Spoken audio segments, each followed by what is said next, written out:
Oui, j'ai conseillé à faire mettre le café de la Lune parce qu'auparavant, on appelait ça le café de la Lune. Et comme enseigne, il y avait un arbre en travers dans le mur sur la porte, un cadre, un arbre de pays, quoi. Et ça voulait dire aux gens qui passaient que c'était une auberge. Voilà. Et à partir de là, après, il s'est fait des transformations, je pense, et ils ont fait un grand hublot sur la porte d'entrée. Et de là, quand on est à l'intérieur du restaurant, on dirait qu'on voit la lune. Alors, les gens d'ici l'appelaient, c'est le café de la lune. Et quand Francis a acheté, il ne savait pas quel nom lui donner et tout. J'ai dit, dans le temps, on l'appelait le café de la lune. Ah, il m'a dit, c'est une idée. Alors, on va l'appeler le café de la lune. Nous avons pensé racheter le fonds à plusieurs et Jean-Maud et Antoine ont proposé de faire une association, un café associatif. Comme Jean-Maud avait l'expérience d'un café à Paris qui fonctionnait de cette façon, dans le but non pas non pas lucratif, mais justement de maintenir cette vie. Donc, nous avons créé l'association du Café de la Lune et avec cette association, nous avons mis des fonds propres et nous avons acheté le fonds de commerce aux deux anciens propriétaires de ce fonds. Donc c'était pas uniquement un endroit où on pouvait boire, où on pouvait manger. Et je trouve que si maintenant on arrive à, bon, dans un autre domaine, mais à créer un peu, à faciliter les liens entre les gens à travers ce projet, c'est quelque chose de bien.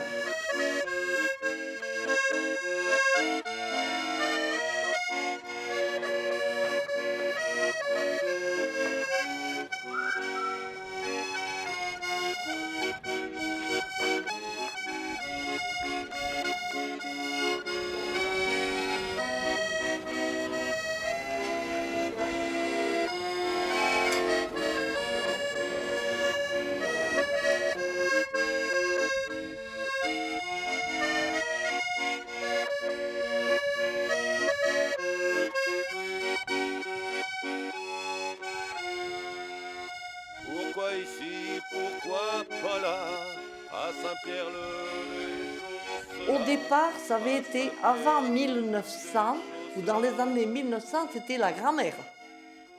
Après, ça a été sa mère, et moi, je suis la troisième génération. En 1949, lorsque nous nous sommes mariés, avec mon mari, bien entendu, nous avions encore la charrette.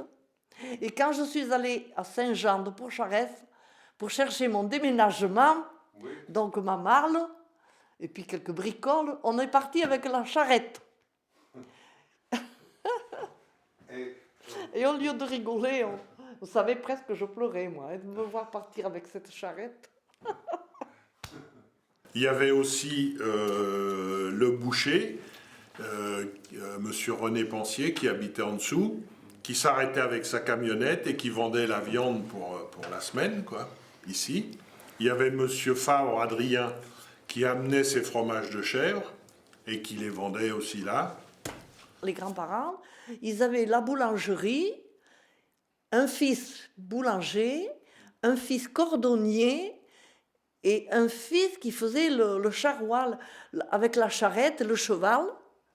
Il descendait tous les jours, soit au Vence, soit à Saint-Paul-le-Jeune, parce qu'à Saint-Paul-le-Jeune, il y avait le train qui arrivait.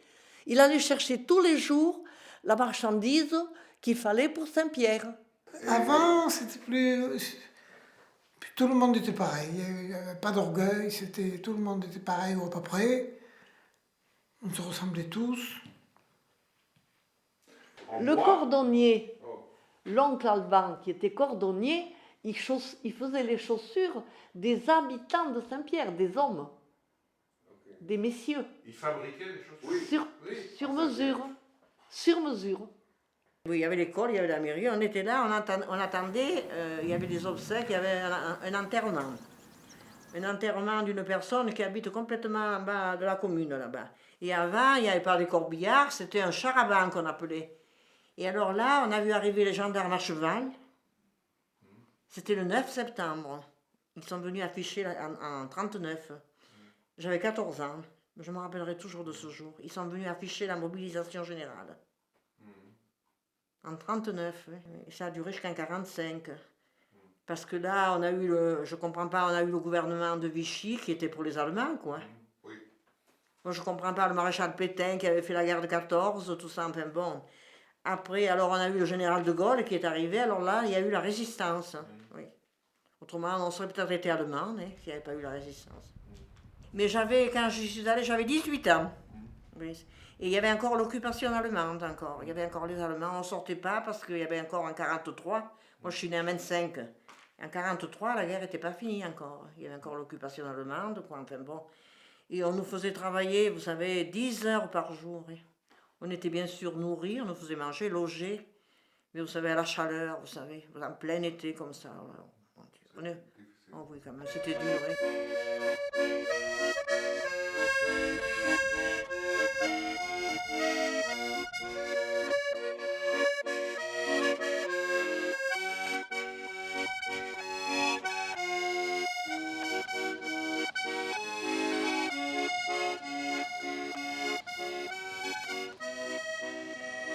À partir de 1970, c'était les passagers, les commerçants qui passaient au village à midi mangeaient chez nous. Les ouvriers. Et les ouvriers, ils emportaient leur panier. On préparait avec la maman de mon mari. J'ai travaillé 26 ans avec la maman de mon mari, avec ma belle-mère. 26 ans. Et on préparait le panier pour les bûcherons. Ils étaient 3, 4. Ils emportaient le panier pour midi, la bouteille de vin, ça il ne fallait pas l'oublier, bien entendu. Non, mais c'était sympathique, vous savez, monsieur. Les clients, c'était, demandez à Francis, les clients, c'était même sans trop se connaître, on était amis. C'était des amis, les clients. Moi, je considérais mes clients comme des amis. Des amis. Oui, moi, j'avais pas voulu de panneaux, j'avais pas voulu toutes ces histoires. Non, il n'y avait rien. Plus du tout la même vie, parce qu'avant, on était plus liés les uns les autres. C'était plus, je sais pas. L'entente était meilleure, moi, je crois. C'est tous les gens au même niveau, quoi, les paysans.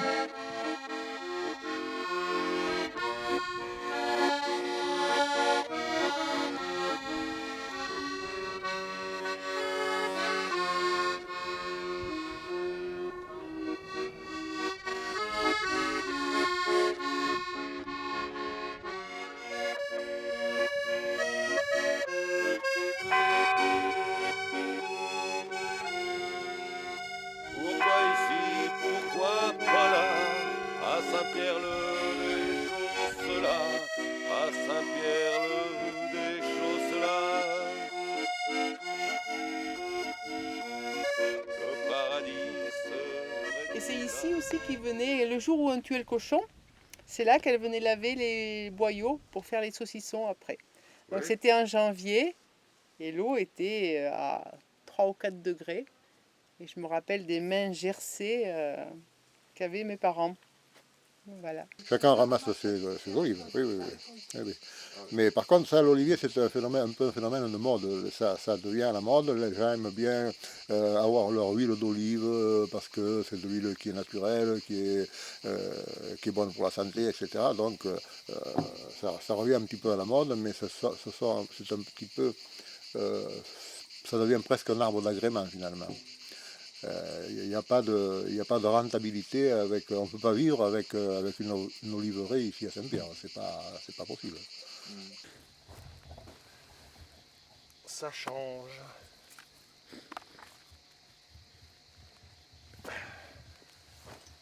J'attends l'inventeur de la pomme de terre qui saute toute seule dans le seau. Le paradis serait-il là, à Saint-Pierre-le-Des-Chausses-là?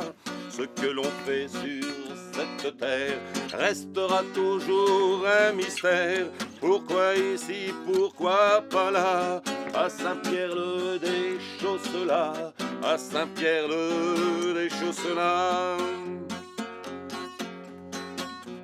C'est la montagne de Jean Ferrat, grandeur nature. Eh bien voilà, il y a une église et un cimetière, et puis aussi monsieur le maire. Mais Jean Ferrat, il n'est pas là, à Saint-Pierre-le-Deschausselas, à Saint-Pierre-le-Deschausselas. Ce qui fait que maintenant, c'est l'association qui est propriétaire du commerce. Pas du bâtiment, mais du commerce. Ça veut dire de la licence 4, du matériel de cuisine, des tables, des chaises, du bar, enfin tout, quoi. Et puis, donc nous l'avons acheté et nous essayons de le faire fonctionner. Bon, on va encore un peu à tâtons, mais je pense qu'on est parti un peu dans la bonne voie maintenant. Et que ça va s'améliorer petit à petit. Et si vous avez des choses à rajouter, ne gênez pas. Une autre fois, madame. Voilà. Au revoir. Excusez-nous, hein. Au revoir. Non, ça s'est très bien passé, je crois. Non, cet été, ça s'est très bien passé. Puis on a essayé de les intégrer un petit peu, et notamment certains jeunes qui sont venus pour faire la cuisine et qui doivent revenir. On va essayer peut-être cet été de les faire participer au niveau de faire peut-être des soirées belges, des soirées allemandes. Voilà, c'est prévu. Essayer de tourner ça comme une autre complémentarité plutôt qu'une relation touriste-vendeur de prestations à touristes. À part le tourisme qui est quand même intéressant parce que ça fait un petit apport. Et en même temps, ça fait une vie quand même dans le pays. C'est sûr que tout l'été, on a des voisins, on se rencontre, on parle, on échange des idées parce que les uns sont de la ville, les autres sont étrangers, etc. Bon, donc on échange des idées, mais pour amener une vie dans le pays... je vois pas beaucoup, moi. Il n'y a pas d'industrie pour attirer les gens, il n'y a pas de... la campagne est trop dure pour faire de la culture. Je vois pas... Là, honnêtement, je sais pas. C'est important et on va produire nos propres légumes pour alimenter les repas qui sont pris au restaurant. Depuis que je suis enfant, je vois mes parents qui font le jardin, donc je sais le faire. Hein. Puis on s'est un petit peu documenté pour essayer de trouver des plantes répulsives pour les maladies, connaître les associations de légumes, parce qu'il y a des légumes amis et des légumes ennemis entre eux. Essayer de ne pas faire ce genre de bêtises. Puis l'influence de la lune, mais là je suis un peu sceptique. Je ne sais pas si ça marche vraiment. Il y a de la vie à Saint-Pierre, mais c'est caché. Il y a des entreprises qui marchent très bien. Mais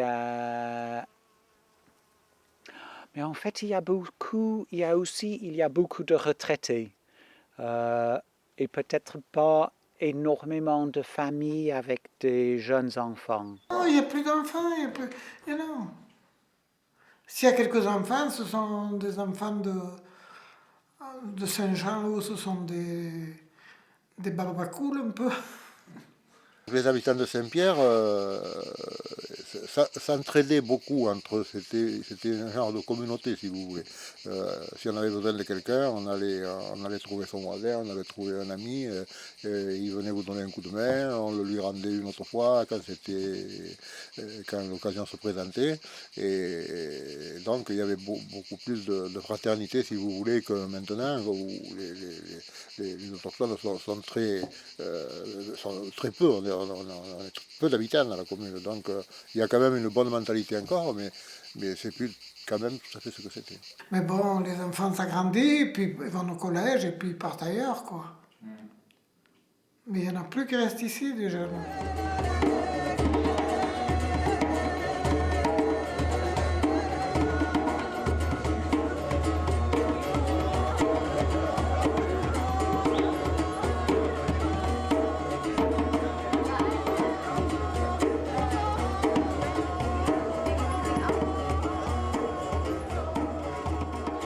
font, ceci dit, ils organisent même des concerts quasiment toute l'année. Enfin, Oui. Bien qu'on soit un endroit qui peut paraître être complètement à la campagne, ici en Ardèche, même en plein hiver, il y a au moins une fois par mois un concert qui est un concert de qualité, un assez gros concert.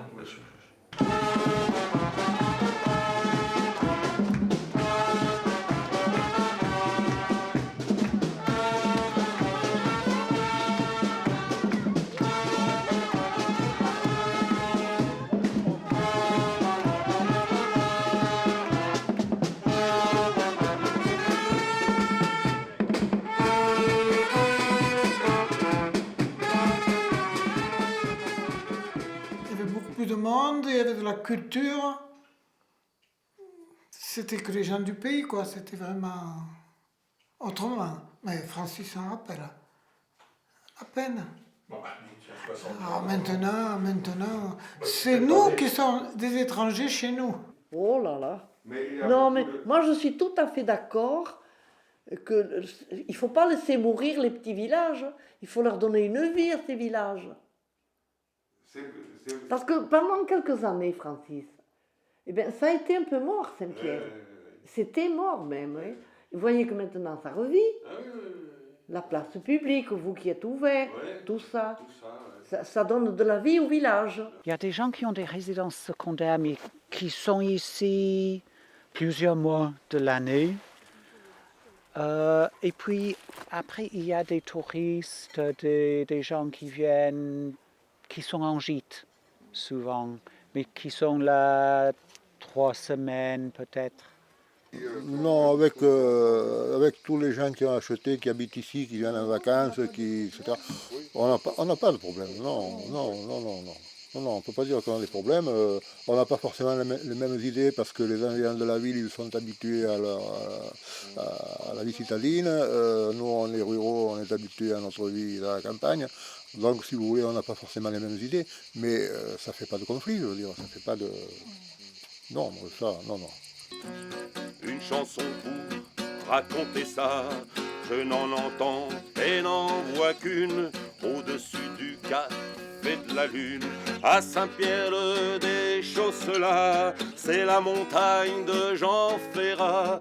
Mais Jean Ferrat, il n'est pas là. Et Jean Ferrat, ce n'est pas moi. La la la la la la la la. La la la la la la la. La la la la la la la. La la la la la la la. Et alors, qu'est-ce que je vous devrais avec ça? Rien du tout. Qu'est-ce que je vous dois? Vous payez. Non, c'est gratuit. Oh, c'est gentil. C'est gentil.